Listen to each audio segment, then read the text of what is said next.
एक government teacher बनना चाहते हैं, हाँ अगर आप एक सरकारी शिक्षक बनना चाहते हैं तो BLED, DLED और BEd ये 3 कोर्स कभी भी मत करना। अब मैं ऐसा क्यों कह रही हूँ ये आगे वीडियो देखकर आप जान जाएंगे। So hello everyone, this is Sabhya और आज इस वीडियो में हम लोग जानेंगे एक बेस्ट कोर्स जिसे 12th के बाद सिर्फ 4 साल का करने के बाद आप एक गवर्नमेंट ऑथराइज्ड टीचर बन सकते हैं, आप एक सरकारी शिक्षक बन सकते हैं जो कि क्लास प्री प्राइमरी से लेकर क्लास 12 तक किसी भी क्लास को पढ़ा सकता है। वहीं सरकार की ये 3 बातें सुनकर आपका मूड स्पॉइल्ड जरूर होगा। पहला ये कि बैचलर्स ऑफ एलिमेंट्री एजुकेशन जिसे आप BLED के नाम से जानते थे, जो कि हाल ही में कोर्स स्टार्ट हुआ था, वो अब 2026 के सेशन से बंद हो रहा है। हाँ आपने सही सुना कि अब 2026 के सेशन से कोई भी यूनिवर्सिटी या कोई भी कॉलेज BLED कोर्स नहीं कराएगी।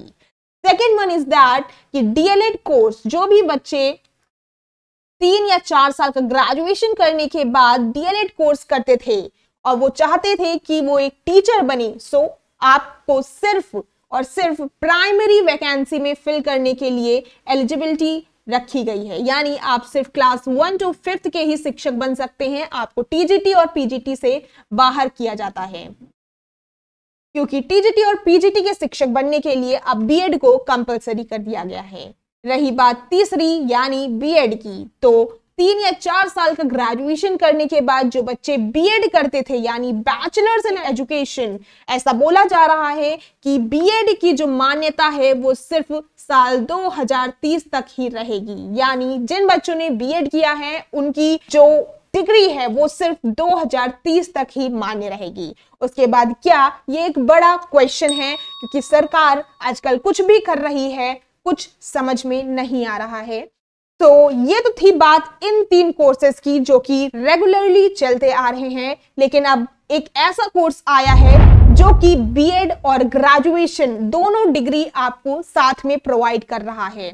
यानी जो बच्चे टीचर बनना चाहते हैं 12th के बाद आपके पास एक बड़ा मौका है इस कोर्स को करने के लिए।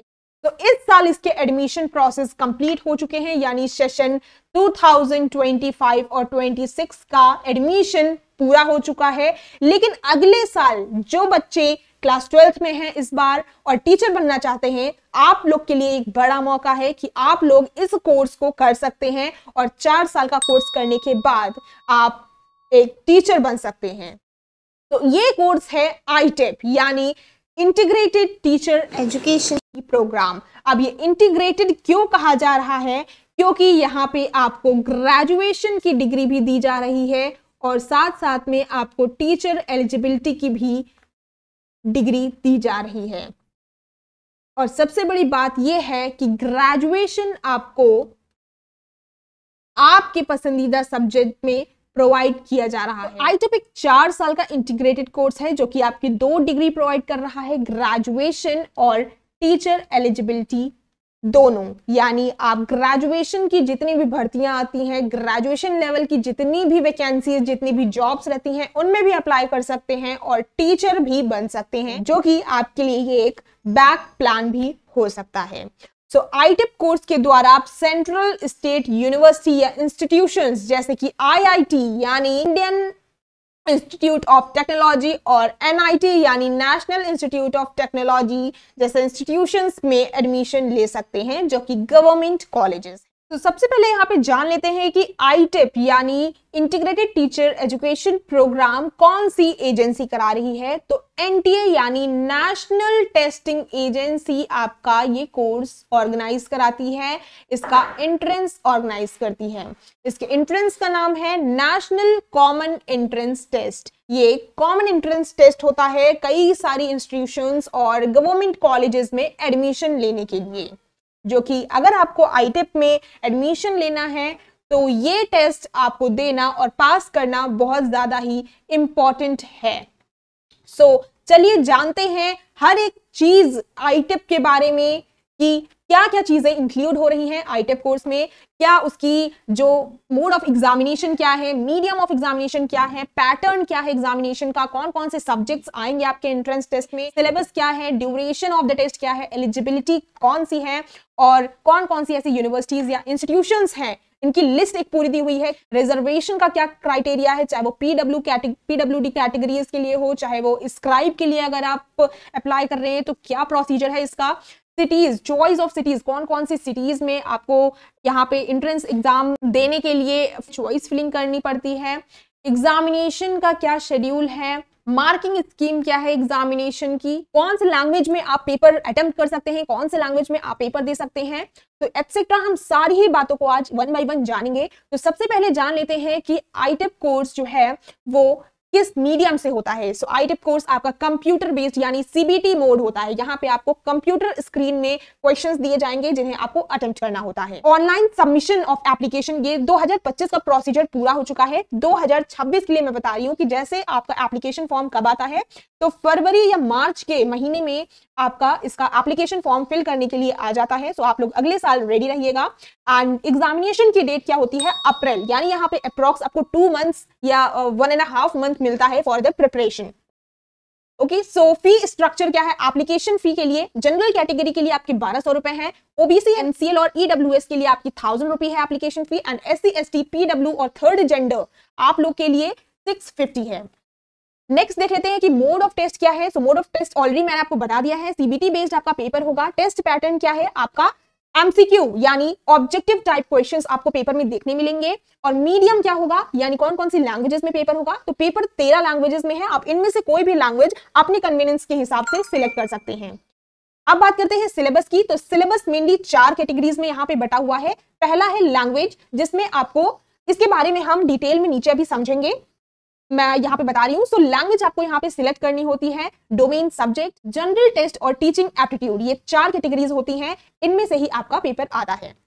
अब नेक्स्ट बात कर लेते हैं। तो नेक्स्ट है इंस्ट्रक्शंस, कौन कौन से हैं, क्या इंस्ट्रक्शंस मेनली मैंने हाईलाइट कर दिए हैं कि आप जब एप्लीकेशन फॉर्म फिल करेंगे तो ये बातें आप ध्यान रखेंगे। तो सबसे पहले एप्लीकेशन फॉर्म फिल करने से पहले आपको इनकी वेबसाइट पे जाके आपको registration process, registration form fill करना होगा। अपना आपको एप्लीकेशन नंबर और पासवर्ड वगैरह क्रिएट करना होगा। स्टेप 2, जब आप रजिस्ट्रेशन कर लेंगे उसके बाद एप्लीकेशन फॉर्म ओपन होगा जिसे आपको फिल करना होगा। एप्लीकेशन फॉर्म फिल करने के लिए ये सारे डॉक्यूमेंट्स आपके पास मैंडेटरी होने ही चाहिए, जैसे कि आपकी स्कैन्ड फोटोग्राफ जो कि जेपीजी या जेपीईजी फॉर्मेट में होनी चाहिए 10 से 200 केबी के अंदर। नेक्स्ट आते हैं आपकी स्कैन्ड सिग्नेचर होना चाहिए, आपका साइन एक प्रॉपर 4 to 30 केबी का होना चाहिए, और पीडब्ल्यूडी सर्टिफिकेट होना चाहिए। अगर आप रिजर्वेशन के लिए अप्लाई कर रहे हैं, पीडब्ल्यूबीडी सर्टिफिकेट आपके पास होना चाहिए। उसकी आपको स्कैन्ड कॉपी अपलोड करनी होती है एप्लीकेशन फिल करते वक्त, और वो स्कैन्ड कॉपी आपकी 50 to 300 केबी होनी चाहिए। नेक्स्ट बात करते हैं। तो नेक्स्ट फी पेमेंट क्या है। तो एप्लीकेशन करते वक्त आप net banking, credit card, debit card, UPI या इन सब का यूज कर सकते हैं, जिसमें कि जीएसटी एप्लीकेबल होगा। In case the confirmation page is not generated after payment, in case आपने एप्लीकेशन फॉर्म फिल कर दिया है, पेमेंट भी कर दिया है और फी का जो कंफर्मेशन पेज है वो जनरेट नहीं हुआ है, तो आपको अपनी बैंक को कंसर्न करना होगा, उनसे कांटेक्ट करना होगा। नेक्स्ट आ जाते हैं। नेक्स्ट पॉइंट है कि candidates are advised to visit NTA website. NTA की ऑफिशियल वेबसाइट कौन सी है, www.nta.ac.in। यही वेबसाइट है जहां पे आपको रजिस्ट्रेशन करना होगा। जब फॉर्म्स निकलेंगे तो सारा प्रोसीजर आपको इसी वेबसाइट पे कंप्लीट करना होगा। आपको किसी भी अपडेट्स के लिए आप रेगुलरली एनटीए की वेबसाइट चेक करते रहेंगे, ये चीज यहाँ पे स्पेशली मेंशन्ड है। नेक्स्ट आ जाते हैं। Therefore candidates are not required to send submit any document. Application fill करते वक्त आपको किसी भी तरह का कोई भी डॉक्यूमेंट एनटीए को डायरेक्ट ईमेल, व्हाट्सएप या फिर पोस्ट के द्वारा भेजने की जरूरत नहीं है। आपको सिर्फ अपना एप्लीकेशन फॉर्म फिल करना है और रिक्वायर्ड डॉक्यूमेंट्स को अपलोड करना है। नेक्स्ट आ जाते हैं। Candidates are advised to fill only one application form. आपको सिर्फ एक एप्लीकेशन फॉर्म फिल करना है using your mobile number and email address. आप जब अपना मोबाइल नंबर और ईमेल एड्रेस फिल करेंगे तो ध्यान से फिल करिएगा, क्योंकि जितनी भी नोटिफिकेशन, जितनी भी अपडेट्स आएंगी तो आपके फोन में भी आ सकती हैं। और एक ही मोबाइल नंबर और एक ही ईमेल आईडी आप एक एप्लीकेशन फॉर्म फिल करने के लिए यूज करेंगे। लेकिन ट्विंस की कैटेगरी में, जैसे 2 भाई बहन हैं या 2 भाई भाई हैं, ट्विंस हैं, वो अगर दोनों ही एक साथ आईटेप का कोर्स का फॉर्म फिल कर रहे हैं तो आप एक मोबाइल नंबर से भी फिल कर सकते हैं। नेक्स्ट आ जाते हैं कि कोई भी क्वेरी अगर आप कुछ होती है तो आप ईमेल कर सकते हैं, एनटीओ को ईमेल कर सकते हैं, या फिर इनका कॉन्टैक्ट नंबर एक तरह से कह सकते हैं हेल्प डेस्क नंबर है यहाँ पे, इसे आप नोट डाउन कर सकते हैं और आप इनसे कॉन्टैक्ट कर सकते हैं। जो भी आपकी प्रॉब्लम है ये यहाँ पे सोल्यूशन प्रोवाइड करेंगे इसका। नेक्स्ट बात कर लेते हैं कि जब आप एग्जाम में जाएंगे, आप एंट्रेंस एग्जाम देने जाएंगे तो आपको कौन कौन सी चीजें यहाँ पे ले जानी है। तो candidates are advised to carry only the following to them into the examination venue। सबसे पहले आपको अपना एडमिट कार्ड ले जाना है सेल्फ डिक्लेरेशन के साथ, यानी जो भी एडमिट कार्ड में 1 या 2 पेज होंगे वो सारे ही पेज आपको प्रिंट आउट कराकर ले जाना है एंट्रेंस के वक्त। नेक्स्ट पॉइंट है a simple transparent ball point pen. आपको कुछ नहीं ले जाना है, सिर्फ एक बॉल पॉइंट पेन ले जाना है और आपकी एडिशनल फोटोग्राफ ले जानी है सेम एज अपलोडेड। जैसे कि आपने एप्लीकेशन फॉर्म में जो फोटो अपलोड की है वही फोटो आपको ले जानी है एंट्रेंस के वक्त, जो कि आपके अटेंडेंस शीट में जब आप एंट्रेंस में बैठेंगे और वहां पे अटेंडेंस ली जाएगी तो उस शीट में आपको वही फोटोग्राफ पेस्ट करनी होगी। तो ये मैंडेटरी है, इसे आप मत भूलिएगा। नेक्स्ट आते हैं any one of the authorised photo IDs, जैसे कि आप अपना PAN card, driving licence, voter ID, passport, Aadhaar etcetera कुछ भी ले जा सकते हैं जो कि यहाँ पे मेंशन्ड है। नेक्स्ट आते हैं पीडब्ल्यूबीडी सर्टिफिकेट। अगर आप रिलैक्सेशन के लिए, पीडब्ल्यूबीडी कैटेगरी आप लोग के लिए जिन्होंने रिलैक्सेशन के लिए अप्लाई किया है, आप ओरिजिनल सर्टिफिकेट विद एक फोटोकॉपी वहां पे एंट्रेंस के वक्त ले जाएंगे। नेक्स्ट आता है पर्सनल ट्रांसपेरेंट वाटर बॉटल। आप एक, ये एक्सेप्शनल है लेकिन मेरे हिसाब से आप ले जा सकते हैं क्योंकि बहुत सारे बच्चे पैनिक हो जाते हैं, तो आप एक ट्रांसपेरेंट बॉटल में पानी ले जा सकते हैं। एंड नेक्स्ट पॉइंट है जो भी पेशेंट्स हैं यानी शुगर के या फिर बीपी के, आप शुगर टैबलेट्स या फिर fruits like banana, Apple and orange ले जा सकते हैं एग्जामिनेशन सेंटर के अंदर। अब नेक्स्ट आ जाते हैं, तो ये बहुत ही बड़ा पीडीएफ है जो कि इन्होंने अपलोड किया है अपनी वेबसाइट पे, लेकिन एक शॉर्ट फॉर्म में मैं यहाँ पे हर चीज आपको बताने की कोशिश कर रही हूँ। तो इंटीग्रेटेड टीचर एजुकेशन प्रोग्राम है क्या, आपको पहले ही मैंने बता दिया, ये 4 साल का इंटीग्रेटेड बीएड यहाँ पे आपको प्रोवाइड किया जाएगा, जो कि dual major holistic bachelor's degree है in education as well as specialised subject. यानी यहाँ पे आपको टीचर की डिग्री भी प्रोवाइड की जा रही है और आपको यहाँ पे साथ ही साथ अपने ही सब्जेक्ट में, अपने इंटरेस्टेड सब्जेक्ट में ग्रेजुएशन प्रोवाइड किया जा रहा है। चाहे आप साइंस से पढ़े हों, साइंस साइड पढ़े हों, चाहे आप आर्ट से पढ़े हों या फिर आप कॉमर्स से पढ़े हों, आप अपने सब्जेक्ट में यहाँ पे कोर्स कर सकते हैं, क्योंकि ये कोर्स 3 अलग अलग सब्जेक्ट्स में प्रोवाइड किया जा रहा है आपको, जो कि है आर्ट्स वालों के लिए बीए बीएड, एंड साइंस वालों के लिए है, साइंस एंड मैथ्स वालों के लिए आपके लिए है बीएससी बीएड, एंड कॉमर्स जिन बच्चों ने अकाउंट्स पढ़ा है आप लोग के लिए बीकॉम बीएड है। तो यहाँ पे आपके सब्जेक्ट में आपको बीए बीएससी बीकॉम मिल रहा है प्लस बीएड मिल रहा है, तो ये आप लोग के लिए मेरे हिसाब से बेस्ट रहेगा। तो नेक्स्ट देख लेते हैं। नेक्स्ट है 4 स्टेजेस में आप यहाँ पे टीचर बनने के लिए अप्लाई कर सकते हैं। तो जिस भी क्लास का आपको टीचर बनना है उस हिसाब से आपको स्टेज सिलेक्ट करना होगा। ये यहाँ पे सारा चीज लिखा हुआ है कि कौन सी स्टेज कौन से क्लास तक पढ़ाने के लिए आपको एलिजिबिलिटी देगा, और ये स्टेज आपको अपने एप्लीकेशन फॉर्म फिल करते वक्त आपसे पूछा जाएगा, उसमें आपको फिल करना है। तो आप पहले से सोच लीजिएगा कि कौन से क्लास का टीचर आपको बनना है, उसी हिसाब से आप यहाँ पे स्टेज सिलेक्ट करेंगे। जैसे पहली स्टेज है फाउंडेशनल स्टेज, जिसमें कि प्री स्कूल यानी बाल वाटिका से लेकर क्लास 2 तक आप पढ़ा सकते हैं। सेकंड स्टेज है प्रिपरेटरी स्टेज, जिसमें कि ग्रेड 3 यानी क्लास 3 से लेकर क्लास 5 तक आप पढ़ा सकते हैं। इन चारों स्टेजेस में से आपको सिर्फ एक स्टेज यहाँ पे चूज करनी है जिस स्टेज के टीचर आप बनना चाहते हैं। बच्चे ग्रेड 3 से लेकर ग्रेड 5 तक यानी क्लास 3 से क्लास 5 तक पढ़ाना चाहते हैं वो प्रिपरेटरी स्टेज ऑप्ट करेंगे, एंड जो बच्चे ग्रेड 6 से ग्रेड 8 तक पढ़ाना चाहते हैं वो मिडिल स्टेज ऑप्ट करेंगे, एंड जो बच्चे ग्रेड 9 टू ग्रेड 12 के टीचर बनना चाहते हैं वो सेकेंडरी स्टेज को ऑप्ट करेंगे। इसे ऑप्ट करते वक्त आपको एक बहुत बड़ी, एक बहुत इंपॉर्टेंट बात ध्यान में रखनी चाहिए, क्योंकि बहुत सारे इंस्टीट्यूशंस हैं वो सिर्फ आपको फाउंडेशनल स्टेज कराते हैं, बहुत सारे ऐसे इंस्टीट्यूशन हैं वो सिर्फ सेकेंडरी स्टेज का स्पेशलाइजेशन आपको प्रोवाइड करते हैं। तो आपको ध्यान देने वाली बात है, अगर आप प्रिपरेटरी स्टेज के टीचर बनना चाहते हैं तो आपको सिर्फ ऐसे कॉलेज में अप्लाई करना होगा चॉइस फिलिंग के वक्त जो कि प्रिपरेटरी स्टेज का स्पेशलाइजेशन आपको प्रोवाइड करते हैं। तो ये सारी चीज मैं आपको बाद में बताती हूँ कि कौन कौन से यूनिवर्सिटीज या कौन कौन से इंस्टीट्यूशंस हैं जो कौन कौन से स्टेजेस को प्रोवाइड करते हैं। तो ये बात आपको बहुत इंपॉर्टेंटली ध्यान में देने वाली है। नेक्स्ट आ जाते हैं, तो नेक्स्ट बात कर लेते हैं कि आपका जो मीडियम ऑफ क्वेश्चन पेपर है, यानी क्वेश्चन पेपर आपकी कौन कौन सी लैंग्वेजेस में होगा, और अगर इनमें से जो भी लैंग्वेज आप ऑप्ट करते हैं तो आपका सेंटर कहाँ कहाँ पे जाएगा। जैसे कि आप इंग्लिश लैंग्वेज ऑप्ट करते हैं तो आपका सेंटर कहीं भी जा सकता है, ऑल एग्जामिनेशन सेंटर्स। इंग्लिश क्योंकि एक वर्सेटाइल, एक यूनिवर्सल लैंग्वेज है, जैसे मतलब एक कॉमन सभी लोग यूज करते हैं, सो आपका एग्जामिनेशन सेंटर कहीं भी जा सकता है। अगर आप इंग्लिश एंड हिंदी ऑप्ट करते हैं तो all examination centres in India, India में आपका कहीं भी सेंटर जा सकता है। नेक्स्ट वन कहें तो नेक्स्ट वन है कि इंग्लिश एंड आसामीज, अगर आप ये दोनों लैंग्वेजेस को ऑप्ट करते हैं तो आपका एग्जामिनेशन सेंटर असम में जा सकता है। नेक्स्ट आते हैं इंग्लिश एंड बंगाली, तो आपका सेंटर कहाँ जाएगा, examination centre in West Bengal, Tripura and Andaman and Nicobar island. इसी तरह से आप जो भी लैंग्वेज ऑप्ट करना चाहते हैं उसके हिसाब से आप अपना सेंटर यहाँ पे दे सकते हैं। सो अब आते हैं जो आपका लैंग्वेज का ऑप्शन होगा वो आपको कब चूज करना है, जब आप एप्लीकेशन फॉर्म फिल कर रहे होते हैं तभी आपको सिलेक्ट कर देना होता है कि आप जो एंट्रेंस एग्जाम देना चाहते हैं वो कौन सी लैंग्वेज में देना चाहते हैं। और ये अगर आप एक बार फिल करके एप्लीकेशन फॉर्म सबमिट कर देते हैं तो ये फर्दर कभी भी चेंज नहीं हो सकता है लेटर स्टेजेस में। नेक्स्ट आते हैं, यहाँ पे हम सब्जेक्ट्स की बात कर लेते हैं और उन सब्जेक्ट्स में आपको कितने क्वेश्चंस देखने को मिलेंगे, मैक्सिमम आपको कितने क्वेश्चंस अटेम्प्ट करने हैं। तो यहाँ पे जो आपका एग्जामिनेशन यानी आपका जो एंट्रेंस एग्जाम होगा उसमें आपके 4 सेक्शन होंगे। पहले सेक्शन में आपको लैंग्वेज 1 और लैंग्वेज 2 सिलेक्ट करनी है, यानी आपको 2 लैंग्वेजेस कोई सिलेक्ट करनी है। 38 टोटल लैंग्वेजेस दी हुई हैं, उनमें से कोई 2 लैंग्वेज आपको सिलेक्ट करनी है जिनका आप पेपर देंगे सेक्शन 1 में। दोनों लैंग्वेज में यानी लैंग्वेज 1 और लैंग्वेज 2 दोनों में ही 23 क्वेश्चंस पूछे गए हैं और टोटल आपको अटेम्प्ट करने हैं ज़्यादा से ज़्यादा सिर्फ 20 क्वेश्चन, दोनों के 20 क्वेश्चन अटेम्प्ट करने हैं, यानी 3 क्वेश्चन ऑप्शनल होंगे। तो लैंग्वेज 1 आप जो भी सिलेक्ट करेंगे, 38 लैंग्वेजेस आपको दी रहेंगी एप्लीकेशन फॉर्म में, तो 38 लैंग्वेजेस में लैंग्वेज 1 आप कोई भी चूज कर सकते हैं और जो भी आप लैंग्वेज 1 चूज करेंगे उसे आप सेम लैंग्वेज 2 में यूज नहीं कर सकते हैं, चूज नहीं कर सकते हैं।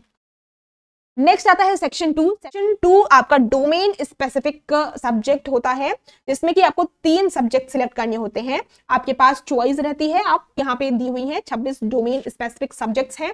आप 26 में से जो भी आपके 3 फेवरेट सब्जेक्ट हैं जिनके आप टीचर बनना चाहते हैं आप वो यहाँ पे सिलेक्ट करेंगे। जैसे कि आपने 12th में साइंस पढ़ा है और आप साइंस की टीचर बनना चाहते हैं तो आपको यहाँ पे साइंस के ही 3 सब्जेक्ट सिलेक्ट करने होंगे। ये बात आप बहुत ध्यान से सुन लीजिए कि आपका सब्जेक्ट कॉम्बिनेशन होना बहुत इंपॉर्टेंट है। जैसे कि आप मान लीजिए साइंस पढ़ाने की टीचर बनते हैं तो आपके पास यहाँ पे फिजिक्स आप ऑप्ट कर सकते हैं, आप केमिस्ट्री ऑप्ट कर सकते हैं और आप बायो ऑप्ट कर सकते हैं। केमिस्ट्री एंड बायो ऑप्ट करेंगे, प्लस आपके पास ऑप्शन रहता है आप मैथ्स भी ऑप्ट कर सकते हैं। लेकिन आप अगर के फिजिक्स केमिस्ट्री या बायो में से किसी के टीचर बनना चाहते हैं, आपका इंटरेस्ट इन सब्जेक्ट्स में है तो आप यही 3 सब्जेक्ट यहाँ पे ऑप्ट करेंगे डोमेन स्पेसिफिक में। हाँ, सब्जेक्ट जो आपका यहाँ पे डोमेन सब्जेक्ट 1 में जो चूज करेंगे उसे आप डोमेन सब्जेक्ट 2 में नहीं चूज करते हैं। यानी मान लीजिए आपने फिजिक्स सब्जेक्ट 1 को चूज कर लिया है, फिजिक्स ले लिया है आपने सब्जेक्ट 1 में, तो फिजिक्स को आप सब्जेक्ट 2 में चूज नहीं कर सकते हैं। यहाँ पे आपने अगर केमिस्ट्री चूज कर लिया है तो आप 3rd सब्जेक्ट केमिस्ट्री नहीं चूज कर सकते हैं, ये रिपीटेड नहीं होगा। आपको 3rd सब्जेक्ट बायो मैथ्स जो भी आपका इंटरेस्ट है सब्जेक्ट कॉम्बिनेशन के हिसाब से आप उसे चूज करें। तो ये हो गया साइंस वाले बच्चों के लिए, आप इस तरह से डोमेन सब्जेक्ट अपना सिलेक्ट कर सकते हैं। हाँ, आर्ट्स वाले बच्चे जो हैं वो यहाँ पे फिजिक्स की जगह आप यहाँ पे सब्जेक्ट ज्योग्राफी ले सकते हैं, एक सब्जेक्ट आप यहाँ पे हिस्ट्री ले सकते हैं। आपका इंटरेस्ट है यहाँ पे आप पॉलिटिकल साइंस या सिविक्स ले सकते हैं, पॉल प्लस सिविक्स सेम चीज़ है, हाँ, पॉलिटिकल साइंस या सिविक्स ले सकते हैं। तो ये आपके डोमेन स्पेसिफिक सब्जेक्ट हो जाएंगे। बीकॉम वाले बच्चों के लिए जो बच्चे मतलब बीकॉम बीएड करना चाहते हैं तो वो बच्चे बीकॉम वाले जो भी ऑप्शंस रहेंगे जैसे कि अकाउंटेंसी वगैरह, बिजनेस एडमिनिस्ट्रेशन, ये सब, तो वो अपने हिसाब से, मैं इसके बारे में ज़्यादा जानती नहीं हूँ, तो वहाँ पे आपके सब्जेक्ट्स लिखे होंगे, आप सिलेक्ट कर सकते हैं उस हिसाब से 3 सब्जेक्ट्स। नेक्स्ट जो सेक्शन है वो आपका जनरल टेस्ट होगा। तो ये सबके लिए, चाहे वो बच्चा बीए बीएड कर रहा है या बीकॉम बीएड कर रहा है या बीएससी बीएड कर रहा है, ये जनरल टेस्ट आप लोग के लिए कंपलसरी है। यहाँ पे कोई भी ऑप्शन आपको नहीं दिया जाएगा।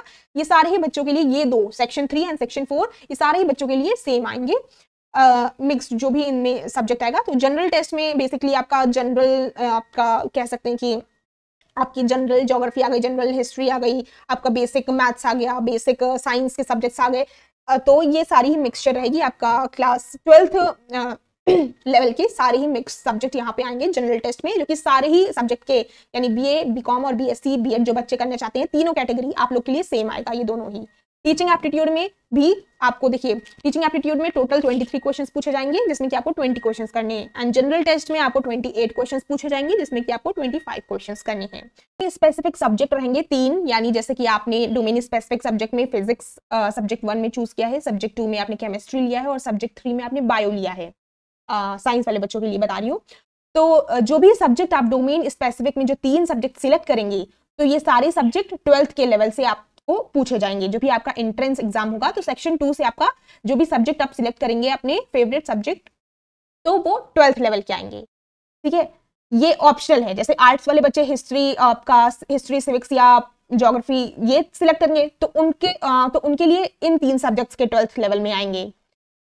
नेक्स्ट आते हैं कि जनरल टेस्ट में क्या आएगा। तो जनरल टेस्ट में मैंने आपको ऑलरेडी जैसे बताया है कि जनरल टेस्ट में सारे सब्जेक्ट आएंगे। जैसे आप कोई भी गवर्नमेंट एग्जाम भी देते हैं तो सारे सब्जेक्ट आते हैं ना, जीएस सब्जेक्ट में, यानी जनरल साइंस या जीके टाइप्स मान लीजिए। तो जनरल साइंस में सारे सब्जेक्ट आते हैं। जैसे कि आपने अगर चाहे आप यहाँ पे सब्जेक्ट आप चूज कर रहे हो, आप बीएससी बीएड करना चाह रहे हो और सब्जेक्ट आपने साइंस वाले चूज किए हैं, लेकिन यहाँ पे आपको जनरल टेस्ट में हिस्ट्री से भी पूछा जाएगा, आपको मैथ्स से भी पूछा जाएगा, आपको बायो से भी पूछा जाएगा, मतलब ऑल सब्जेक्ट यहाँ पे जनरल टेस्ट में कवर किए जाएंगे। और टीचिंग एप्टीट्यूड और लैंग्वेज 1 और लैंग्वेज 2 में क्या पूछा जाएगा मैं आपको बता रही हूँ। तो ये पेज नंबर 18 है, 104 पेज है, आप सोच सकते हैं 104 पेज में मैं आपको कुछ हाईलाइटेड चीजें ही बता रही हूँ जो इंपॉर्टेंट है। नेक्स्ट आ जाते हैं, तो अप्रॉक्स मुझे लग रहा है पेज नंबर 7 में आपका यहाँ पे स्पेसिफिकली मेंशन है कि आपको लैंग्वेज 1 लैंग्वेज 2 वगैरह में क्या पूछा जाएगा। तो यहाँ पे मैं बता रही हूँ आपको, पेज नंबर 7 ये आ गया है आई थिंक, हाँ पेज नंबर 7 देखिए। तो ये देखो लैंग्वेज जो सेक्शन होगा लैंग्वेज, उसमें आप 2 लैंग्वेज सिलेक्ट करेंगे अपनी मन पसंदीदा, जो कि मतलब चाहे आप इंग्लिश का लैंग्वेज 1 देना चाहते हैं, इंग्लिश या लैंग्वेज 2 में हिंदी आप ऑप्ट कर रहे हैं, तो उनमें से आपको क्या पूछा जाएगा। तो लैंग्वेज आपकी कैसे टेस्ट होगी, रीडिंग कॉम्प्रिहेंशन यहाँ पे आपको दिए जाएंगे और लिटरेरी एप्टीट्यूड्स एंड वोकैबुलरी से पूछा जाएगा। जैसे कि आप इंग्लिश लैंग्वेज 1 सिलेक्ट कर रहे हैं यहाँ पे, तो आपको रीडिंग कॉम्प्रिहेंशन देखने को मिलेंगे, आपको वोकैबुलरी और लिटरेरी एप्टीट्यूड देखने को मिलेगा। चाहे आप हिंदी सिलेक्ट कर रहे हैं तो यहाँ पे आपको कॉम्प्रिहेंशन, आपको गद्य वद्य ये सब देखने को मिलेगा, आपको वोकैबुलरी मिलेगा देखने को, ठीक है। और डोमेन स्पेसिफिक सब्जेक्ट देखा मैंने आपको बताया है कि क्लास 12th लेवल का होगा, और जनरल टेस्ट भी आपका क्लास 12th लेवल का होगा, जिसमें कि इंक्लूड होगा आपका जनरल नॉलेज भी इंक्लूड होगा और करंट अफेयर्स भी इंक्लूड होगा। तो ये दोनों इंपॉर्टेंट पॉइंट है कि आपको करंट अफेयर्स भी आपको पढ़ने हैं, आपको जनरल नॉलेज भी होनी चाहिए हर सब्जेक्ट की। आपका इसमें mental ability, numerical ability, quantitative reasoning और लॉजिकल एंड एनालिटिकल रीजनिंग पूछा जाएगा। जैसे कि आप देखते हैं एनालॉजी और ब्लड रिलेशंस, आपका कोडिंग डिकोडिंग, तो आपका रीजनिंग भी यहाँ पे इंक्लूड होगा। टीचिंग एप्टीट्यूड में आपसे क्या पूछा जाएगा, topics related to the teaching of science, arts, mathematics, performing arts and languages etcetera. आपको टीचिंग एप्टीट्यूड यानी इसको हम कह सकते हैं पेडागोजी यानी शिक्षा शास्त्र पूछा जाएगा। जैसे कि आपका सीटेट वगैरह में पेडागोजी पूछते हैं, आपका यहाँ पे इंक्लूड हो सकता है आपका एनईपी और राइट टू एजुकेशन एक्ट वगैरह, इन सब के बारे में पूछा जा सकता है, टीचिंग एप्टीट्यूड इंक्लूड होगा। तो अगर हो सकेगा तो मैं टीचिंग एप्टीट्यूड और आपका जो जनरल टेस्ट है इनके लिए एक बुक आपको मैं सजेस्ट करूंगी। तो अगर मैं मुझे वो बुक मिल जाएगी और अमेजॉन फ्लिपकार्ट वगैरह में, तो आप डिस्क्रिप्शन में मैं उसकी लिंक डाल दूंगी, आप वहां से परचेस कर सकते हैं। तो होप आप समझ के होंगे कि आपका ये पैटर्न क्या है। तो फिर से हम उसी पेज नंबर पे आ जाते हैं, पेज नंबर हमारा 18 आई थिंक था, तो उसके आगे का मैं आपको बताती हूँ। तो यहाँ हर सेक्शन को मिला के टोटल आपको 181 क्वेश्चंस दिए हैं, जिसमें कि मैक्सिमम आपको 160 क्वेश्चंस अटेम्प्ट करने हैं। आप इससे कम भी अटेम्प्ट कर सकते हैं, लेकिन हर सेक्शन हर सब्जेक्ट में आपको जितने मैक्सिमम अटेम्प्ट करने हैं वो यहाँ पे लिखा है। हर सब्जेक्ट में आपको 3-3 का ऑप्शन है, उससे ज़्यादा आपको अटेम्प्ट नहीं करना है। तो पूरा एग्जाम पैटर्न आपको यहाँ पे पता चल गया है। आगे मूव करते हैं, तो आगे आप ये देखिए, आप देख सकते हैं कि सेक्शन 1 में जो लैंग्वेज आपको 2 सिलेक्ट करनी होंगी, कितने ऑप्शन आपको दिए रहेंगे, लिखा था 38 लैंग्वेज। तो यहाँ पे 38 लैंग्वेज है, इनमें से कोई 2 लैंग्वेज आपको चूज करनी है जिसमें आपका इंटरेस्ट है। जैसे कि मान लीजिए किसी बच्चे को लैंग्वेज इंग्लिश में इंटरेस्ट है, वो ऑप्ट कर सकते हैं आप। और लैंग्वेज 2 मान लीजिए अगर आप हिंदी ऑप्ट कर रहे हैं तो ये आपको कोई 2 लैंग्वेज, इन सारी ही लैंग्वेजेस में 38 लैंग्वेजेस में ये जो यहाँ पे लिखी है देख सकते हैं आप। जैसे कि आपका आसमी, बंगाली, गुजराती, कन्नड़ा, मलयालम, मराठी, उड़िया, पंजाबी, तमिल, तेलुगु, उर्दू, ठीक है। इंग्लिश फॉर कम्युनिकेशन भी एक सब्जेक्ट है, हिंदी फॉर कम्युनिकेशन यानी संचार के लिए हिंदी। तो जो भी आप सब्जेक्ट यहाँ पे सिलेक्ट करेंगे, कोई दो आपको सब्जेक्ट सिलेक्ट करने हैं, उन्हीं में से आपको लैंग्वेज सेक्शन में एंट्रेंस में उन्हीं दो सब्जेक्ट में पूछा जाए।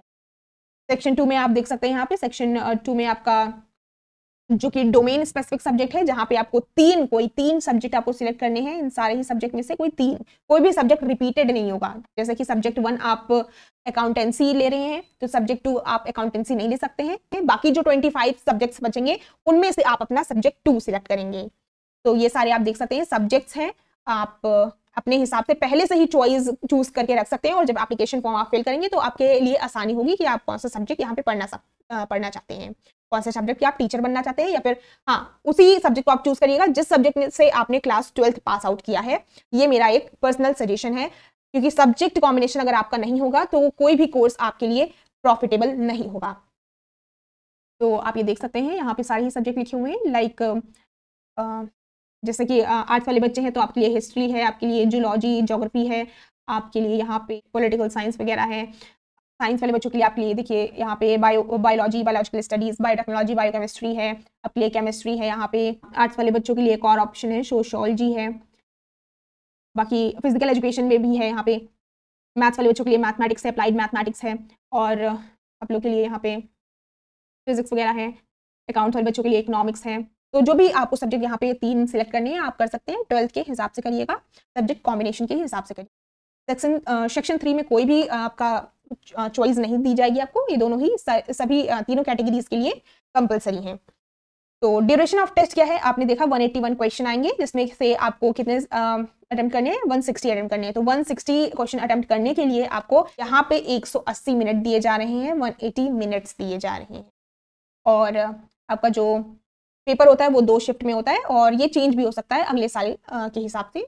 तो इसे आपको कोई लेना देना नहीं है, इससे आपको 180 मिनट्स का आपका पेपर होता है। हाँ, यहाँ पे PWBD कैटेगरी है, जो आप लोग के लिए कंपेंसेटरी टाइम यहाँ पे दिया जाएगा 20 minute for each hour examination. जैसे कि आपका 180 मिनट्स आप जानते हैं, जैसे कि 3 आवर्स, तो यहाँ पे आपको 3 आवर्स नॉर्मल बच्चों को दिया जाएगा, और आपको हर सेक्शन मतलब आपको हर आवर के लिए यानी 1 आवर प्लस 20 मिनट, फिर नेक्स्ट 1 आवर प्लस 20 मिनट, फिर नेक्स्ट 1 आवर प्लस 20 मिनट। तो इस तरह से आपको एक्स्ट्रा आई थिंक 1 घंटा एक्स्ट्रा यहाँ पे दिया जाएगा। नेक्स्ट आ जाते हैं कि आपकी एज लिमिट वगैरह क्या है, इसकी एलिजिबिलिटी क्या है। एलिजिबिलिटी क्या है, सो आप यहाँ पे 12th क्लास पास आउट होने चाहिए, 12th क्लास पास आउट होने चाहिए। हाँ, यहाँ पे कई ऐसे इंस्टीट्यूशंस हैं जो कि आपका 12th क्लास विद 50% मांगते हैं, आपका अलग अलग मतलब मांग सकते हैं, लेकिन अप्रॉक्स एक मिनिमम रख लीजिए, तो आपके 50% मार्क्स तो होने ही चाहिए। नेक्स्ट आते हैं एज लिमिट, यहाँ पे कोई भी नहीं है, ये दोनों बात है इंपॉर्टेंट। नेक्स्ट आ जाते हैं हम, सो नेक्स्ट आप देख सकते हैं यहाँ पे कि चारों ही जो रीजन की कमिटीज हैं उनमें से कितने आपको इंस्टीट्यूशंस या यूनिवर्सिटीज देखने को मिलेंगे। तो टोटल 64 ऐसे इंस्टीट्यूशन या यूनिवर्सिटीज हैं जहाँ पे आईटेप कोर्स होता है, और इनटेक्स यानी कितने बच्चों को इनटेक यहाँ पे लेते हैं, तो 6100 अप्रॉक्स यहाँ पे बच्चों का एडमिशन होता है सबको मिला के। हाँ, और यहाँ पे क्लियरली मेंशन है कि सीट्स बढ़ सकती हैं। अब नेक्स्ट आ जाते हैं, तो रिजर्वेशन किन किन कैटेगरीज को मिलेगा। तो रिजर्वेशन ओबीसी एनसीएल यानी नॉन क्रीमी लेयर, ओबीसी में भी नॉन क्रीमी लेयर से जो बिलोंग करते हैं उस कैटेगरी को यहाँ पे रिजर्वेशन दिया जाएगा। जनरल में ईडब्ल्यूएस कैटेगरी और एससी एसटी को यहाँ पे रिजर्वेशन प्रोवाइड किया जाएगा। एंड यहाँ पे स्पेशल प्रोविजंस है फॉर PWBD कैटेगरी आप लोगों के लिए, यानी बेंचमार्क डिसेबिलिटी जो 40% से ज़्यादा होते हैं, तो उनके लिए यहाँ पे सजेशंस हैं, आपको भी रिजर्वेशन यहाँ पे दिया जाएगा, स्क्राइब वगैरह प्रोवाइड किया जाएगा। तो यहाँ पे क्लियरली मेंशन है जो बच्चे स्क्राइब लेना चाहते हैं तो उनको क्या क्या कौन कौन से डॉक्यूमेंट्स चाहिए होते हैं और क्या फैसिलिटी दी जाएगी। तो the facility of scribe and the compensatory time shall be granted slowly to those having difficulty in writing subject, जिन्हें भी लिखने में प्रॉब्लम है PWBD कैटेगरी आप लोग को, तो यहाँ पे आपको स्क्राइब और टाइम अलग से कंपेंसेटरी टाइम मिलेगा। और लेकिन आपको यहाँ पे एक प्रॉपर सर्टिफिकेट, वैलिड सर्टिफिकेट होना चाहिए जो कि इन अथॉरिटी द्वारा साइंड या इशूड होना चाहिए। आप देख सकते हैं ये अथॉरिटीज जो हैं, medical authority for the purpose of certification, ये सब इंक्लूड होना चाहिए। नेक्स्ट आ जाते हैं स्क्राइब एंड कंपेंसेटरी टाइम के लिए यहाँ पे लिखा है। तो आप लोग खुद का स्क्राइब भी ले जा सकते हैं, लेकिन उसे आपको अप्लाई करना होगा, आपको परमिशन चाहिए होगी। तो हाँ, स्क्राइब भी आपका 20 मिनट्स पर जो भी है, लेस देन 20 मिनट्स आपको प्रोवाइड नहीं किए जाएंगे, मतलब 20 मिनट तो आपको मिनिमम मिलेंगे ही एक्स्ट्रा। नेक्स्ट आते हैं कि स्क्राइब आपका किस किस चीज़ में हेल्प करेगा। तो आपका रीडिंग क्वेश्चन में हेल्प करेगा, क्वेश्चन पढ़ने में हेल्प करेगा। और स्क्राइब अगर आपको कोई सोल्यूशन सजेस्ट करता है तो ये चीज़ जो है वो मतलब नहीं मानी जाएगी, उसमें आपको कोई प्रॉब्लम भी हो सकती है। तो स्क्राइब सिर्फ आपको क्वेश्चन को रीड करने में यहाँ पे हेल्प करेगा। हाँ, तो ये जो भी मतलब ये जो पूरी पीडीएफ है, इसे अगर आपको अच्छे से पढ़ना है हाईलाइटेड पॉइंट, तो मैं अपलोड कर दूंगी ड्राइव पे और आपको डिस्क्रिप्शन बॉक्स में लिंक दे दूंगी, आप वहां से देख सकते हैं। क्योंकि 104 पेज हैं, आप समझ सकते हैं आपको पढ़ने में कितना ज्यादा टाइम लगेगा। यहाँ पे मैंने जो इंपॉर्टेंट हाईलाइटेड पॉइंट्स हैं उन्हें अंडरलाइन कर दिया, आप पढ़ सकते हैं। डिस्क्रिप्शन बॉक्स में मैं आपको लिंक दे दूंगी, पीडीएफ दे दूंगी। और अगर आप एनटीए से रिक्वेस्ट करते हैं स्क्राइब के लिए, तो एनटीए भी आपको स्क्राइब यहाँ पे प्रोवाइड कर सकता है। नेक्स्ट आ जाते हैं, इंपॉर्टेंट है ये कि फिजिकल डिसेबिलिटी सर्टिफिकेट आपके पास होना चाहिए, मेडिकल अथॉरिटी से इशूड। हाँ, और अगर एप्लीकेशन फिल करते वक्त आपने पीडब्ल्यूडी और पीडब्ल्यूबीडी कैटेगरी अगर आप मतलब एलिजिबल हैं उसके लिए, और आपने एप्लीकेशन फॉर्म में ये सब नहीं फिल किया है, तो आप लेटर ऑन ये सब अप्लाई नहीं कर सकते हैं। इसके लिए आप कोई भी वो नहीं कर सकते हैं। हाँ, और यहाँ पे क्लियरली और लिखा है कि जब आपका वेरिफिकेशन डॉक्यूमेंट वेरिफिकेशन होगा, तो अगर आपके जो भी मतलब डॉक्यूमेंट्स हैं इनवैलिड पाए जाएंगे, तो आपका जो एडमिशन प्रोसेस है वो यहाँ पे कैंसिल कर दिया जाएगा आपको। अब बात करते हैं जब आप एंट्रेंस एग्जाम अपना देना जाएंगे, तो आप कौन सी सिटीज या मैक्सिमम सिटीज आपको कितनी यहाँ पे ऑप्शन में फिल करनी होगी। तो आपको मैक्सिमम एग्जाम के सेंटर के लिए आपको 2 सिटीज यहाँ पे ऑप्ट करनी पड़ेगी। नेक्स्ट मैं आपको बता दे रही हूँ एडमिट कार्ड से रिलेटेड। तो admit card in case a candidate is unable, अगर इन केस कोई प्रॉब्लम हो गई, आप मतलब एडमिट कार्ड अपना डाउनलोड नहीं कर पा रहे हैं, फिर हेल्पलाइन नंबर दिए गए हैं, इन पे कॉन्टैक्ट कर सकते हैं।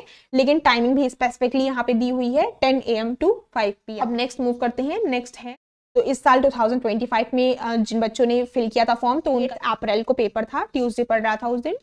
और शिफ्ट ये थी, शिफ्ट 1 9 AM to 12 noon था, और शिफ्ट 2 3 PM to 6 PM था। अब कौन कौन सी चीजें आपको एप्लीकेशन फॉर्म फिल करते वक्त फिल करनी होती हैं, ये सारी चीजें यहाँ पे लिखी हुई हैं। लाइक योर पर्सनल डिटेल्स, आपका मदर फादर नेम, आपका नेम, नेशनैलिटी क्या है, आपका आइडेंटिटी टाइप, यानी ये सब फिल करना होता है। आपका एड्रेस फिल करना होता है, परमानेंट एड्रेस, प्रेजेंट एड्रेस, जहाँ पे आप प्रेजेंटली रह रहे हैं, और आपका परमानेंट एड्रेस क्या है, ये सब आपको फिल करना होगा। आपको पासवर्ड वगैरह सब क्रिएट करने होंगे, सिक्योरिटी पिन, तो ये सब मैं आपको एक रूबरू करा रही हूँ, सो ये सब आपको करना पड़ेगा। हाँ, नेक्स्ट अगर आप किसी कोटा या रिजर्वेशन के लिए अप्लाई कर रहे हैं, तो उसकी सारी डिटेल्स, उसके सारे आपके जो भी मतलब डॉक्यूमेंट्स रहेंगे, वो सब आपको अपलोड करने होंगे वैलिड। प्लस आपको क्वालिफिकेशन डिटेल्स यहाँ पे डालनी होगी, आपका 10th और इक्विवेलेंट, 10th की मार्कशीट आपको यहाँ पे ये सब फिल करना होगा, अपलोड करना होगा, 12th की। नेक्स्ट आ जाते हैं। तो नेक्स्ट आपको एग्जामिनेशन सेंटर में आपको चॉइस करना पड़ेगा, प्रेफरेंस देना पड़ेगा कि किस सिटी में आप यहाँ पे सेंटर लेना चाहते हैं। तो प्रेफरेंस 1 और प्रेफरेंस 2 देना पड़ेगा। और कौन सी यूनिवर्सिटी या प्रोग्राम में आप एडमिशन लेना चाहते हैं, वो यहाँ पे आपको फिल करना होगा। तो ये मोस्ट इंपॉर्टेंट है, ये अभी आपको मैं बताती हूँ कि आप किस सब्जेक्ट से बिलोंग करते हैं, तो आपको कौन सी यूनिवर्सिटी लेनी चाहिए, कौन सी यूनिवर्सिटी वो सब्जेक्ट देता है, और किस स्टेज के लिए देता है, ये मोस्ट इंपॉर्टेंट है बहुत ज्यादा ही। तो मैं हाईलाइट कर रही हूँ, ये सेक्शन जो आप एप्लीकेशन फॉर्म में फिल करेंगे, इससे आप बहुत ज्यादा ही ध्यान से फिल करेंगे, ये वेरी वेरी इंपॉर्टेंट। तो अब नीचे आ जाते हैं। तो आपको अपनी फोटोग्राफ्स वगैरह आपको अपनी photograph with 80% face without mask आपको मिनिमम 80% फेस के साथ यहाँ पे अपलोड करना है। आपका सिग्नेचर अपलोड करना है, उसकी क्या मतलब कितने केबीज की करनी है, कौन से, वो तो मैंने ऑलरेडी बता दिया और यहाँ पे भी लिखा है, आप रीड कर सकते हैं। नेक्स्ट आ जाते हैं। ये भी मैंने ऑलरेडी आपको बता दिया है कि आपको एंट्रेंस जब आप देने जाएंगे तो आपको क्या क्या ले जाना है। नेक्स्ट आ जाते हैं। तो कोई भी अनफेयर मीन्स आप नहीं ले जा सकते हैं, ये चीज़ें आप नहीं ले जा सकते हैं। लोग बताते हैं कि आप क्या ले जा सकते हैं, मैं यहाँ पे आपको बता रही हूँ कि आप क्या आपको नहीं ले जाना है। कोई भी प्रिंटेड या written bits of paper, geometry, pencil box, plastic pouch, calculator, pen, scale, writing pads, pen drives, eraser, calculator, ये सब कुछ नहीं ले जा सकते हैं।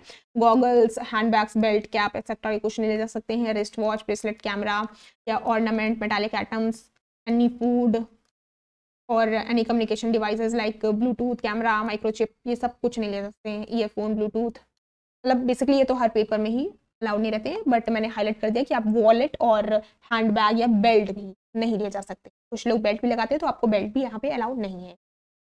नेक्स्ट आते हैं, no arrangements will be made at the centres. हाँ, सेंटर में आपके लिए कोई भी अरेंजमेंट नहीं प्रोवाइड किया जाएगा कि आप अपनी चीज़ें रख सकें। तो आपको अपनी चीज़ें खुद अच्छे से रखनी है, आप चाहे इसको ले जाएं या फिर जैसे भी मैनेज करें। हाँ, तो यहाँ पे मेंशन है, स्पेसिफिकली मेंशन है, लाइक जो भी मतलब रिलीजियस कोई चीज़ है, जैसे कि मतलब पंजाबी लोग कुछ पहनते हैं, तो आप लोग के लिए है मतलब कुछ भी रिलीजियस आप अगर पहन के जा रहे हैं और आपका इंपॉर्टेंट है वो पहनना, तो at least 2 hours before the reporting time आपको वहाँ पे पहुँचना है। और जो भी मतलब बात जो भी है तो आप वहाँ पे कर लेंगे पहले, अगर आपको पहन के ही जाना है, नहीं तो कुछ भी वहाँ पे एग्जामिनेशन हॉल में अलाउ नहीं होगा रिलीजियस पहनना। नेक्स्ट आते हैं कि जो फीमेल की चेकिंग होगी यानी फ्रिस्किंग, तो जो चेकिंग होगी, फ्रिस्किंग मीन्स चेकिंग, तो जो भी फीमेल्स की चेकिंग होगी वो सिर्फ फीमेल स्टाफ के लिए भी, मतलब फीमेल स्टाफ के द्वारा ही की जाएगी। So all the females go for it. Next आ जाते हैं कि प्रोविजनल आंसर की। हाँ, अगर अब जब आपका एंट्रेंस हो जाएगा, आपकी जो प्रोविजनल आंसर की यानी फाइनल नहीं, प्रोविजनल, फाइनल के पहले एक आती है ना, तो अगर कोई भी बच्चा उसमें अप्लाई कर रहा है कि ये आंसर की जो है वो पर्टिकुलर आंसर का ये आंसर होना चाहिए, तो मतलब अगर वो इस तरह से कुछ कर रहा है तो पर क्वेश्चन के लिए आपको 200 रुपीज़ देना पड़ेगा। जो मतलब जैसे आंसर की कुछ लोग चैलेंज करते हैं, तो पर क्वेश्चन आपको 200 रुपीज़ यहाँ पे देने पड़ेंगे, जो कि नॉन रिफंडेबल है। नेक्स्ट आते हैं मार्किंग स्कीम, मोस्ट इंपॉर्टेंट कि पेपर की मार्किंग स्कीम क्या होगी। सो पेपर की मार्किंग स्कीम होगी कि हर एक करेक्ट आंसर 160 क्वेश्चन आपको ऑप्ट करने हैं, 180 आएंगे, तो 160 इंटू 4 यहाँ पे आप समझ सकते हैं, 160 इंटू 4 अप्रॉक्स यहाँ पे आपको 640 मार्क्स का पेपर देखने को मिलेगा। ये चेंज भी हो सकता है एज पर न्यू सेशन, वो आप देख सकते हैं, लेकिन ये बेसिक मतलब क्योंकि 160 आपको क्वेश्चन अटेम्प्ट करने हैं और हर एक क्वेश्चन 4 मार्क्स आपको प्रोवाइड करेगा जब आप करेंगे, तो 640 यहाँ पे टोटल बनता है। एनी इनकरेक्ट ऑप्शन के लिए आपका -1 मार्क कटेगा, माइनस मार्किंग है इस पेपर में, और अनआंसर्ड के लिए आपका कोई भी मार्क्स नहीं कटेगा। नेक्स्ट आपका आते हैं कि आपका जो एडमिशन होगा वो कौन से बेसिस पे होगा, यानी आपका जो एलिजिबिलिटी होगी, आपका जो एंट्रेंस में रैंक या मेरिट होगी या मेडिकल फिटनेस और वेरिफिकेशन ऑफ ओरिजिनल डॉक्यूमेंट के हिसाब से आपका एडमिशन यहाँ पे लिया जाएगा। हाँ, तो ये सर्टिफिकेट्स हैं जो PWBD कैटेगरी आप देख सकते हैं, और यहाँ पे दिया हुआ है पर्सन जो कि ओन स्क्राइब अपना ले जाना चाहते हैं, तो आपको ये प्रिंट आउट निकाल के यहाँ पे फिल करके जो भी करना हो वो करना पड़ेगा। नेक्स्ट अब ये है most important, very very very very important, जो मैंने आपको पहले भी मार्क कराया है, तो आप डिस्कस कर लेते हैं। तो मान लीजिए कि आप हरियाणा के इस कॉलेज से, तो यहाँ पे टोटल आप देख सकते हैं टोटल 64 इंस्टीट्यूशंस हैं या यूनिवर्सिटीज हैं टोटल मिला के, आई थिंक सब आप देख सकते हैं 64 हैं, जहाँ पे ये तीनों ही टाइप के कोर्सेज होते हैं। तो हर एक जो इंस्टीट्यूशन है वो यहाँ पे आपका अलग अलग कोर्स प्रोवाइड करता है और अलग अलग स्टेजेस के लिए है। तो मान लीजिए आप हरियाणा के चौधरी देवीलाल यूनिवर्सिटी से आप BCom BEd करना चाहते हैं, आप BCom BEd नहीं कर सकते हैं, क्योंकि ये यूनिवर्सिटी जो है वो सिर्फ आपको कौन सा कोर्स प्रोवाइड कर रहा है, BA BEd कर रहा है और BSc BEd कर रहा है, सिर्फ BA BEd और BSc BEd प्रोवाइड कर रहा है, BCom BEd यहाँ पे प्रोवाइड नहीं कर रहा है। तो आप चॉइस फिलिंग जब करेंगे तो इसको ध्यान रखिएगा, आप ये कॉलेज नहीं मतलब फिल कर सकते हैं जो कॉलेज आपका सब्जेक्ट या आप जिस स्टेज को पढ़ाना चाहते हैं वो यहाँ पे प्रोवाइड ही नहीं कर रहा है, तो आप उसे चॉइस फिलिंग में फिल करके क्या करेंगे। हाँ, तो ये जो चौधरी देवीलाल यूनिवर्सिटी है वो BSc BEd और BA BEd तो फिल मतलब प्रोवाइड कर रहा है, तो आप इन दोनों कोर्सेज के बच्चे ये नहीं समझेंगे कि हम इसमें फिल कर सकते हैं, क्योंकि अब इन कोर्स के अंदर भी कौन सी स्टेज यहाँ पे प्रोवाइड कर रहा है, सेकेंडरी स्टेज प्रोवाइड कर रहा है, यानी सेकेंडरी स्टेज करके आप सिर्फ किस क्लास के टीचर बन सकते हैं, 9 to 12th ग्रेड के टीचर बनने के लिए ये यहाँ पे स्टेज प्रोवाइड कर रहा है। यानी जिन लोगों को यहाँ पे प्रिपरेटरी स्टेज करना है या फिर फाउंडेशनल स्टेज करना है या फिर मिडिल स्टेज यानी 6 to 8 का टीचर बनना है, तो वो ऐसी यूनिवर्सिटीज में अप्लाई नहीं कर सकते हैं। सिर्फ यहाँ पे 9 to 12th वाले यानी सेकेंडरी स्टेज यानी 9 to 12th के जो टीचर बनना चाहते हैं वो ऐसे यूनिवर्सिटीज में अप्लाई करेंगे। तो आप लोग के लिए आप देख सकते हैं हरियाणा में ये जो चौधरी देवीलाल यूनिवर्सिटी है वो BA और BSc BEd करा रही है, और स्टेज यहाँ पे कौन सा प्रोवाइड कर रही है, स्टेज ये सेकेंडरी स्टेज प्रोवाइड कर रहा है और 50-50 सीट हैं। तो कौन कौन से स्टेजेस में आप कौन से मतलब क्लास तक के टीचर बन सकते हैं, तो अपने इंटरेस्ट के हिसाब से आप देख सकते हैं, मैंने ऊपर बताया हुआ है वीडियो के स्टार्टिंग में कि कौन कौन से स्टेजेस हैं और उन स्टेजेस के अंदर कौन कौन सी क्लासेस आती हैं। और बाकी आप यूनिवर्सिटीज़ अपना सिलेक्ट कर लीजिए कि आपका कौन सा मतलब कोर्स आपको करना है। जैसे आपको BA BEd करना है और सेकेंडरी स्टेज के लिए करना है तो आपका और पंजाब से करना है तो पंजाब की ये जो यूनिवर्सिटी है गुरु नानक देव यूनिवर्सिटी वो आपके लिए बेस्ट होगी। तो आपको सिंपली ये चूज़ करना है। आप देख सकते हैं उत्तराखंड, उत्तर प्रदेश, दिल्ली, हरियाणा और इन सब की बहुत सारी मतलब यूनिवर्सिटीज़ और इंस्टीट्यूशंस हैं जो कि ये कोर्स प्रोवाइड कर रहे हैं। जैसे कि आप देख सकते हैं यहाँ पे दिल्ली NRC में एक आपका कॉलेज है for women's, Mata Sundari college for women's, Mata Sundari lane, new Delhi. तो ये BA BEd प्रोवाइड कर रही है। BA BEd प्रोवाइड कर रही है, मिडिल स्टेज का भी प्रोवाइड कर रही है, यानी मिडिल स्टेज इसमें आप 6 to 8 के टीचर बन सकते हैं और सेकेंडरी स्टेज यानी इसमें आप 9 to 12। तो जो बच्चे दिल्ली के हैं और इस कॉलेज से करना चाहते हैं और BA BEd करना चाहते हैं, इनमें से कोई भी, चाहे वो मिडिल स्टेज के हो चाहे वो सेकेंडरी स्टेज के हो, दोनों टाइप के बच्चे यहाँ पे अप्लाई कर सकते हैं। दोनों की ही 50-50 सीट्स यहाँ पे प्रोवाइड की गई हैं। तो आपको यहाँ पे ये सिलेक्ट करना है और PDF दे दूंगी तो आप यहाँ पे इजीली सिलेक्ट कर सकते हैं। अब आते हैं तो मतलब ये लिस्ट है तो अगले साल के हिसाब से या जो भी अपडेट्स होंगे इसमें तो ये चेंज भी हो सकता है। यहाँ पे कॉलेज या इंस्टीट्यूशंस इंक्रीज भी हो सकते हैं। और ये चीज़ मैंने आपको ऑलरेडी बता दी है कि आपको एंट्रेंस एग्जाम के लिए लैंग्वेज कैसे और किन लैंग्वेजेस में आपको सिलेक्ट करना है, ये सारी चीज़ें मैंने आपको ऑलरेडी बता दी। List of examination cities for NCET, जो आपका एग्जामिनेशन होगा उसकी ये सारी लिस्ट है कि कौन कौन सी सिटीज़ में आपको यहाँ पे आपका सेंटर जा सकता है। तो आप यहाँ पे देख सकते हैं कि कौन कौन सी सिटीज़ में आपका सेंटर जा सकता है।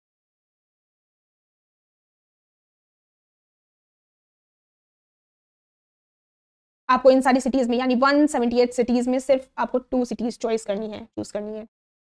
नेक्स्ट आ जाते हैं पेमेंट का मोड। मैंने ऑलरेडी आपको बता दिया है, GST वगैरह किस तरह से लगेगा ये सब यहाँ पे लिखा हुआ है। यहाँ पे CBT की गाइडलाइंस दी हैं कि आपको एंट्रेंस एग्जाम आप किस तरह से यहाँ पे एंट्रेंस एग्जाम में जब आप बैठेंगे अपने एग्जाम में जब स्टार्ट होगा तो किस तरह से आपको यहाँ पे जो सिनेरियो है देखने को मिलेगा। तो सबसे पहले आपको यहाँ पे अपना रोल नंबर वगैरह डाल के पासवर्ड वगैरह डाल के यहाँ पे लॉगिन करना होगा, जहाँ पे आपकी फोटोग्राफ वगैरह आ जाएगी स्क्रीन पे यहाँ पे है। जैसे कि आपको यहाँ पे यूजर नेम और पासवर्ड मांगा गया है और फिर आपको लॉगिन करना होगा। नेक्स्ट आपका कुछ इस तरह से फोटो यहाँ पे आ जाएगा, आपका नेम आएगा और आपको प्रोसीड करने को बोला जाएगा। फिर जनरल इंस्ट्रक्शंस हैं कि किस तरह से आपको मतलब आपकी जो भी लैंग्वेज चूजन होगी वो सब यहाँ पे मेंशन होगा। आप यहाँ पे देख सकते हैं ब्लू कलर में जो क्वेश्चन आपने आंसर नहीं किए हैं वो दिखेंगे, आंसर्ड आपको ग्रीन कलर में दिखेंगे, not answered and marked for review तो वो रेड कलर में दिखेंगे और answered and marked for review तो वो येलो कलर में दिखेंगे। नेक्स्ट ये सब इनका लिखा है कि कैसे मतलब आपका परसेंटाइल निकाला जाएगा मेरिट लिस्ट वगैरह बनाने के लिए। सो आपको इससे कोई मतलब नहीं रखना है, आपको अपना पेपर बेस्ट देना है। अब देख लेते थोड़ा कि मतलब मैं आपको एक बता रही हूँ कि जैसे 640 मार्क्स हैं आपका टोटल पेपर का। तो अगर आपको एक बेस्ट यूनिवर्सिटी में मतलब अपनी मनचाही यूनिवर्सिटी में एडमिशन लेना है तो आपको लगभग कितने मार्क्स लेकर आने पड़ेंगे। हाँ, तो अगर आप अपनी मनचाही यूनिवर्सिटी में एडमिशन लेना चाहते हैं, IIT वगैरह में एडमिशन लेना चाहते हैं तो आपको लगभग 640 में से आपको यहाँ पे 350+ मार्क्स गेन करने होंगे। कई सारी ऐसे कॉलेजेस या मतलब ऐसे हैं तो वो लोअर स्कोर में भी यहाँ पे प्रोवाइड कर देते हैं। लेकिन अगर आपको बेस्ट यहाँ पे यूनिवर्सिटीज़ में लेना है, IIT वगैरह में लेना है, NIT में लेना है तो आपका मतलब कंपटीशन अच्छा हो सकता है। 350+ आपको यहाँ पे गेन करना चाहिए क्योंकि अब डे बाय डे यहाँ पे कंपटीशन भी होता जाएगा। तो अगर आपको कट ऑफ में मतलब बीट करना है तो आपको 350+ यहाँ पे मार्क्स गेन करने ही। तो आई होप सारी ही चीज़ें आपको ITP कोर्स के बारे में पता चल गया होगा। एंड अगर आपकी कोई भी क्वेरी है तो आप कमेंट कर सकते हैं। अगर मुझसे हो सकेगा तो मैं बुक मैं आपको सजेस्ट कर दूंगी, डिस्क्रिप्शन बॉक्स से आप बाय कर सकते हैं, मैं आपको लिंक प्रोवाइड कर दूंगी। वीडियो आपको पसंद आई होगी तो जल्दी से वीडियो को लाइक कर दीजिएगा। मिलता है नेक्स्ट वीडियो में, till then bye bye, take care. Channel को सब्सक्राइब कर दीजिएगा for more informative videos like this.